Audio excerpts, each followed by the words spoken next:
வணக்கம் நண்பர்களே. ஆடியில் காத்தடிச்சா ஐப்பசியில் மழை பெய்யுமா? அதெல்லாம் நமக்கு எதுக்கு? வாங்கங்க வீடியோக்குள்ளே போயிடுவோம். இன்றைக்கி நம்ம சாம்சங் கேலக்ஸி A20s ஸ்மார்ட் ஃபோனை பற்றி பார்க்க போகிறோம். இந்த ஸ்மார்ட் ஃபோன் பார்த்தீங்கன்னா கடந்த மாதம் மலேசியாவில் வந்து இன்ட்ரடியூஸ் பண்ணியிருந்தாங்க. ஸோ ரீசெண்டாக இந்தியாவிலையும் ரிலீஸ் பண்ணியிருக்காங்க. ஸோ பெரிய விஷயம் தான். ஸோ இந்த ஸ்மார்ட் ஃபோனோட ஸ்பெசிஃபிகேஷன், ஃபியூச்சர்ஸ், அது மட்டும் இல்லை இதோட ப்ரைஸ் டீட்டெயில்ஸ் எல்லாமே ஒர்த்தா இல்லையாங்கிறத நம்ம பார்த்துருவோம். இந்த ஸ்மார்ட் ஃபோனோட டிஸ்பிளே பார்த்தீங்கன்னா 6.5 இன்ச் அளவிலான ஹெச்டி டிஸ்பிளே கொடுத்துருக்காங்க. சும்மா டக்கராக கொடுத்துருக்காங்க. அது மட்டும் இல்லை இந்த ஸ்மார்ட் ஃபோனோட ப்ராசஸர் பார்த்தீங்கன்னா octa-core Qualcomm Snapdragon 450 SoC கொடுத்துருக்காங்க. இந்த Snapdragon 450 பார்த்தீங்கன்னா ரேங்கிங் பிளேஸில் 25th இடத்துல இருக்கு. ஸோ இதை கொஞ்சம் கூட அட்வான்ஸாக கொடுத்துருக்கலாம் போல. இந்த Samsung Galaxy A20s ஓட கேமரா ஃபீச்சர்ஸ் பார்த்தீங்கன்னா பின்பக்கமாக 3 கேமரா கொடுத்துருக்காங்க. ஒன்று பார்த்தீங்கன்னா 13 mega pixel ultra wide lens கொடுத்துருக்காங்க. அதுக்கப்புறம் பார்த்தீங்கன்னா 8 மெகா பிக்சல் செகண்டரி சென்சார் கொடுத்துருக்காங்க. மூணாவது பார்த்தீங்கன்னா 5 மெகா பிக்சல் டெர்டேட் சென்சார் கொடுத்துருக்காங்க. ஸோ பக்காவாக செம ஃபியூச்சர்ஸோட பின்புற கேமரா கொடுத்துருக்காங்க. பட்டையை கலப்புது போங்க. ஸோ இந்த ஸ்மார்ட் ஃபோனோட முன்பக்கமாக பார்த்தீங்கன்னா 8 மெகா பிக்சல் அளவான செல்ஃபி கேமரா கொடுத்துருக்காங்க. என்னப்பா இப்படி சொதப்பிட்டீங்களா? அதாவது பல ஃபோன்ஸில் 16 மெகா பிக்சல் கேமராவே வந்துருச்சு.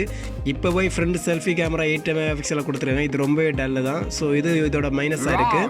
இந்த ஃபோனோட ரேம் பார்த்தீங்கன்னா 4GB வரைக்கும் கொடுத்துருக்காங்க. நெக்ஸ்ட் இதோட இன்டர்னல் ஸ்டோரேஜ் பார்த்தீங்கன்னா 32GB அண்ட் 64GBங்கிற 2 வேரியன்ட்ஸ் கொடுத்துருக்காங்க. ஸோ உங்களுக்கு பிடித்தமானதை அதில் எடுத்துக்கலாம். அது மட்டும் இல்லை இந்த ஃபோனில் 512GB வரைக்கும் எக்ஸ்டர்னல் கார்டு போட்டுக்க முடியும். ஸோ செம்மையாக பட்டையை கிளப்பியிருக்காங்க.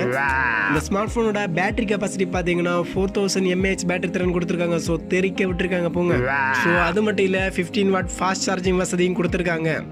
இந்த ஸ்மார்ட் ஃபோனுக்கு இந்தியாவில் 4G 3G 2G வரைக்கும் அவைலபிளாக இருக்குது. அது மட்டும் இல்லை இந்த ஸ்மார்ட் ஃபோனில் wifi, Bluetooth, GPS, USB Type-C, அது மட்டும் இல்லை இந்த ஸ்மார்ட் ஃபோனில் ஃபிங்கர் பிரிண்ட் சென்சாரும் கொடுத்துருக்காங்க. ரீசெண்டாக வர எல்லா ஸ்மார்ட் ஃபோனும் இருக்க ஃபீச்சர்ஸ் மாதிரி தான் இதுலேயும் கொடுத்துருக்காங்க. ஸோ ஃபைனலாக இந்த ஸ்மார்ட் ஃபோனோட ப்ரைஸ் பார்த்துருவோம்.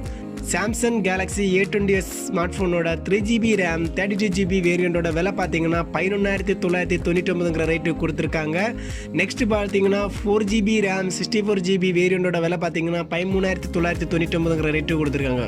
ஸோ இந்த ரேட் வைஸில் பார்க்கும்போது இது கொஞ்சம் அதிகமாக தான் தெரியுது. கிட்டத்தட்ட பார்த்தீங்கன்னா சேம் ஃபியூச்சர்ஸில் நிறைய ஃபோன் 10,000 கீழே வந்துட்டு இருக்கு. ஸோ இது கொஞ்சம் பிராண்டடாக இருக்கிறதால இந்த ரேட் போட்டிருப்பாங்கன்னு நினைக்கிறேன். பட் பார்த்தீங்கன்னா கொஞ்சம் ரேட் அதிகமாக தான் எனக்கு தோணுது. இந்த ஸ்மார்ட் ஃபோனில் மைனஸ்ன்னு பார்த்தீங்கன்னா இதோட ஃப்ரண்ட் செல்ஃபி கேமரா ரொம்ப டல்லாக இருக்குது. அது மட்டும் கொஞ்சம் ப்ராசஸரையும் அட்வான்ஸாக கொடுத்துருக்காங்க. ஸோ பரவாயில்ல. இந்த ஸ்மார்ட் ஃபோனை பிடிச்சிருக்கவங்க கண்டிப்பாக வாங்குவீங்க. அப்படி வாங்குறவங்க கண்டிப்பாக நம்ம கமெண்ட் பாக்ஸில் கமெண்ட் பண்ணிடுங்க. அது மட்டும் இல்லை நம்ம வீடியோஸை மறக்காமல் லைக் பண்ணுங்கள், ஷேர் பண்ணுங்கள், கமெண்ட் பண்ணுங்கள். புதிய சப்ஸ்கிரைபர் மறக்காமல் சப்ஸ்கிரைப் பண்ணுங்கள். ஓகே ஃப்ரெண்ட்ஸ், பாய். நெக்ஸ்ட் வீடியோவில் நல்ல கன்வெர்ட்டோட மீட் பண்ணுறேன். பாய் ஃப்ரெண்ட்ஸ், பாய்.